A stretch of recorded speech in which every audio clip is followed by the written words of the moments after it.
Всем привет! Я рада приветствовать вас на своем канале, и сегодня мы будем плести с вами интересный мастер-класс по вот такой броши. Согласитесь, что она очень похожа у меня на морскую звездочку. Отсюда и название. Плетется она очень просто, самое главное уметь плести отдельные мотивы, из которых она состоит. Мастер-класс по отдельным мотивам у меня также есть на моем канале, это предыдущие видео, я обязательно оставлю вот здесь вам ссылку. Правда, для доступа к этому мастер-классу будет несколько условий, они очень простые. Смотрите видео, следуйте инструкции, в описании также будет написано, что вы должны будете сделать. А сейчас мы приступим именно к плетению вот этой прекрасной броши. Это у меня лицевая сторона. Вот посмотрите, насколько она выпуклая получилась. И вот это изнанка. Как и в предыдущем мастер-классе, я буду использовать нитки Вега и Лавсан. Вега у меня номер 40, Лавсан 70L. Использовать я буду нитки в 2 сложения. Также нам понадобится чешский бисер. У меня он будет розового оттенка. Номер я подбирала именно под толщину своих нитей. Дополнительно для расшивки мы будем использовать 3 вида бусин. Это вот такие большие бусины 6 мм, также коричневые 4 мм и вот такого кремового красивого оттенка, это тоже 4 мм. Для работы сразу приготовьте 2 чона. Ну а теперь можно приступить к плетению. Для броши нам понадобится 5 одинаковых мотивов.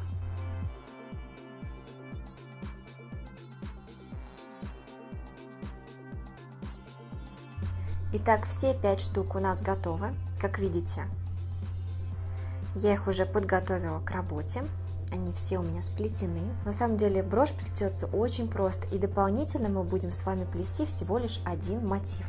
Нам понадобится чулок с коричневой намотанной нитью. Отложим в сторону наши заготовки и начинаем плетение. Плести мы будем пары колец из 10 пико 10. Я оставляю при плетении длинненький кончик нити, так мне будет удобнее заправлять потом мою работу. Колечко затягиваем. Вот, посмотрите на результат. Точно такое же колечко мы плетем сразу без отступа. Тоже оно у нас будет плестись по схеме 10 пико 10.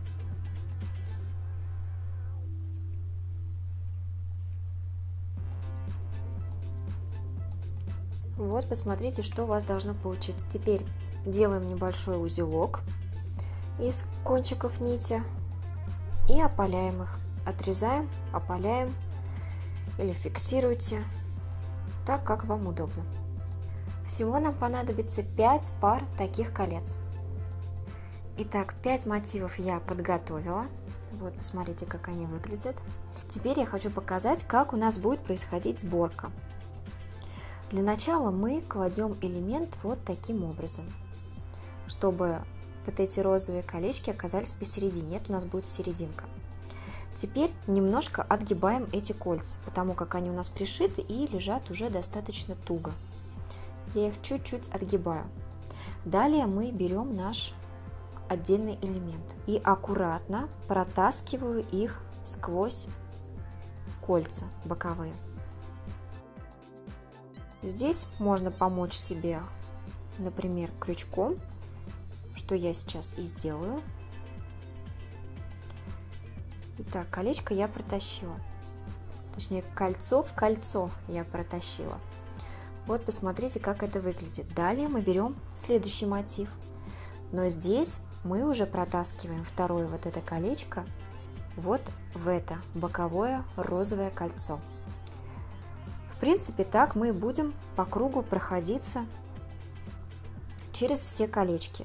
То есть вначале я отгибаю колечко, чтобы мне было удобнее протащить через него вот этот маленький лепесток. Далее можно согнуть кольцо, чтобы вам было удобнее. И протаскиваем.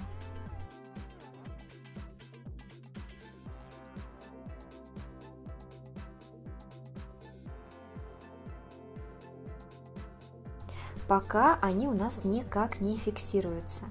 Мы просто собираем по кругу нашу брошь. Далее я, скорее всего, покажу работу уже в более ускоренном варианте.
Так, брошь у нас собрана, точнее собрана ее основа. Теперь нам осталось ее расшить. Брошь, кстати, получается не маленькая, поэтому учтите при выборе ниток. Так, поправляем все наши торчащие колечки, чтобы они лежали ровненько. И начинаем расшивку, вводя иглу снизу, то есть с изнанки. Здесь вот посмотрите, как аккуратно получается работа у нас выглядит. Мы вводим, я, кстати, расшивать буду коричневым цветом нити, поэтому я буду вводить в коричневые колечки, чтобы у меня не было заметно. Так как мы будем пришивать работу по бокам, то и выйти я должна примерно сбоку. Вот любую сторону выбираю на глаз и прохожусь на лицевую сторону. Так, вот я вышла на лицевую сторону, нить с изнанки я уже закрепила. Нам понадобится 3 вида бусин. Это большие бусины, которые мы использовали вот здесь для расшивки, а также 2 вида маленьких бусин 4 мм. Я взяла жемчужные такие же, которые использовала в расшивке, и более коричневого оттенка. Для начала, как только я вышла на лицевой стороне, я вначале прохожусь за одно из колечек, за пико. Любое, которое вам понравилось, в него и проходите. Далее я надеваю коричневую бусину. Оно будет соединять именно боковую часть нашей броши между этими двумя колечками. 10 пико 10. То есть вот, посмотрите, да? Она, кстати, у нас выпуклая. Далее мы надеваем жемчужного оттенка бусину и также проходимся следом в следующее колечко за пико. Вот посмотрите, если мы отогнем работу, у нас вот будет видно расшивка. Далее опять чередуем и надеваем более темного цвета бусину и прихватываем следующее колечко. И так по кругу, чередуя кольца, мы стянем наш центр.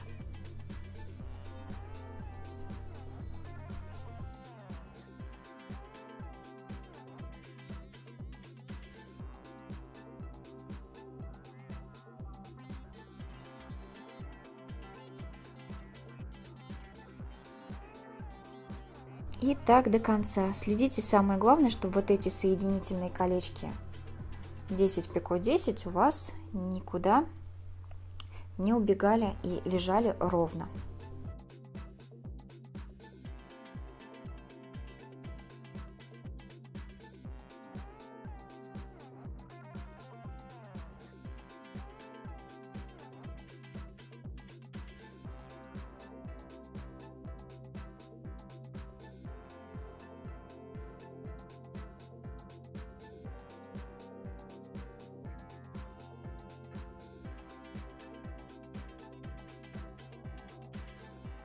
Последней бусиной мы проходимся также и в первую, то есть замыкаем наш мотив. Немножко подтягивайте, работа пока у вас может чуть-чуть гулять, но центр уже сформирован. Рекомендую вам несколько раз пройтись по центру, чтобы у вас бусины лежали именно на месте. Смотрите, она у нас немножко выпуклая такая получилась, интересная. Кстати, похожа немножко на морскую звезду, на мой взгляд. Выходим на изнанку через колечки аккуратно. Только на изнанку выходите именно в боковой части, вот здесь. Чтобы вам было видно более, то есть вот здесь мы должны.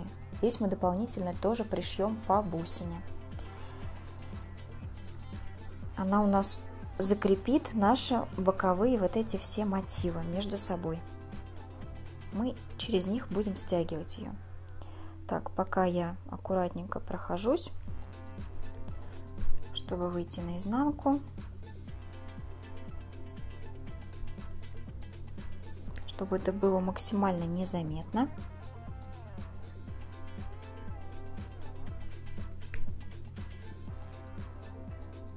Вот, я дошла, прошила несколько узлов и теперь просто прохожусь под колечком. И вот, пожалуйста, я вышла в том месте, где нам и нужно, то есть сбоку. Здесь мы надеваем одну бусину, большую уже, и пришиваем ее напротив, то есть в основание. Пришивать мы будем ее не зацепляя, а просто проходя сквозь нашу работу. Вот посмотрите, здесь есть место, вот здесь. И здесь я просто аккуратно прохожусь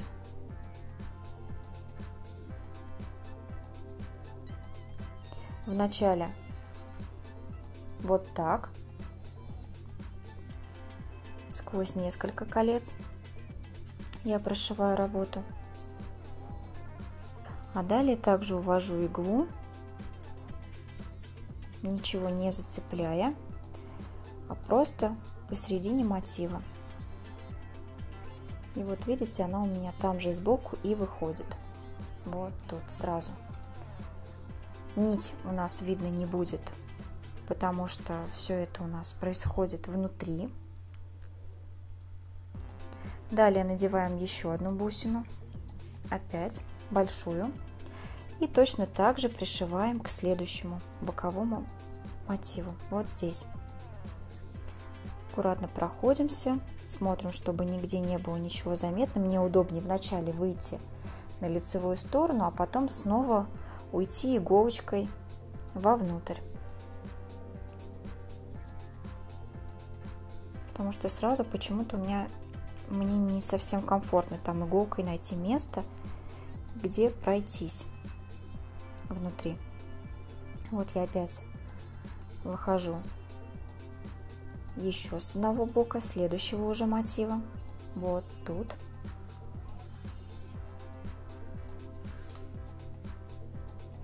И так мы проходимся по кругу.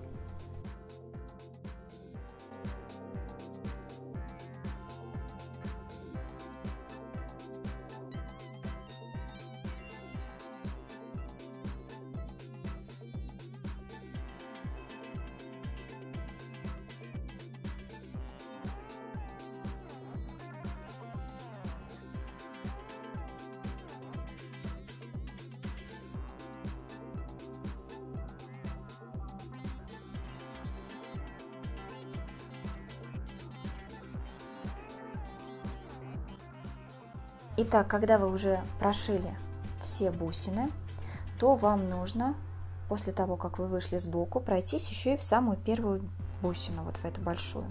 Далее вы выходите на изнанке, то есть проходимся на изнанку, и здесь фиксируем аккуратно конец нити.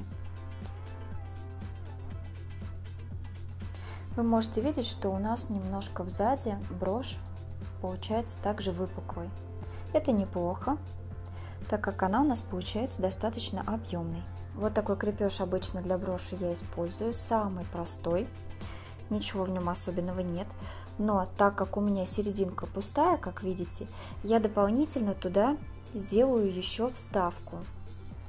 Вставка это будет из обычного пятилистника, который я пришью вначале вот сюда. Далее пришью к нему крепеж, и сверху все это дело я прикрою также еще одним мотивом. Ну что же, я хочу показать, как я зафиксировала обратную сторону. Вот, посмотрите. Здесь я сплела по вот этой схеме пятилистник. Все колечки в этом пятилистнике одинаковые. Мотив у нас замкнутый. Кончиками нити, которые остались от этого мотива, я аккуратно пришила работу за пико. Вот здесь, то есть в стыке. Помните, у нас, да, здесь есть стыки колечек, которые мы прихватывали при расшивке самих мотивов. И в них же я как раз и пришила. Вот, в 5 местах. Ниточку спрятала, зафиксировала, и теперь дополнительно вошла вот здесь, для того, чтобы начать пришивать свою застежку. Застежку я здесь просто немного зафиксирую, чтобы она не убегала. И дополнительно я сплела вот такой вот мотив. Схему на него я также вам сбоку пропишу. Она у нас будет закрывать последнюю вот эту часть железную, которую обычно видно.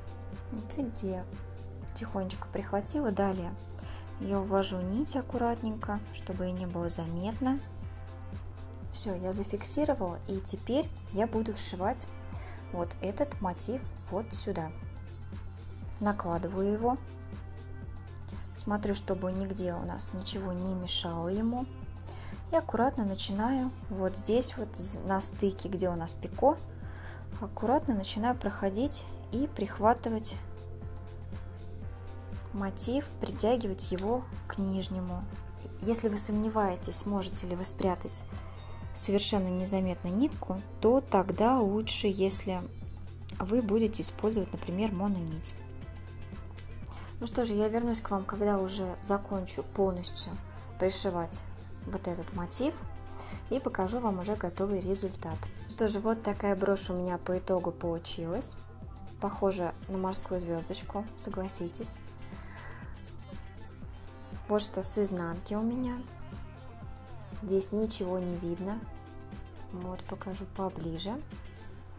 Получилось очень классно. Мне нравится результат.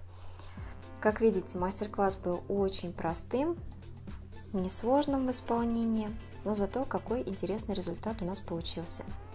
Ну что же, я очень надеюсь, что мое видео было интересным и полезным для вас. Если вам понравилось это видео, то не забывайте поставить мне пальчики вверх, а также подписывайтесь на канал. А на сегодня я прощаюсь с вами. До новых встреч. Пока-пока.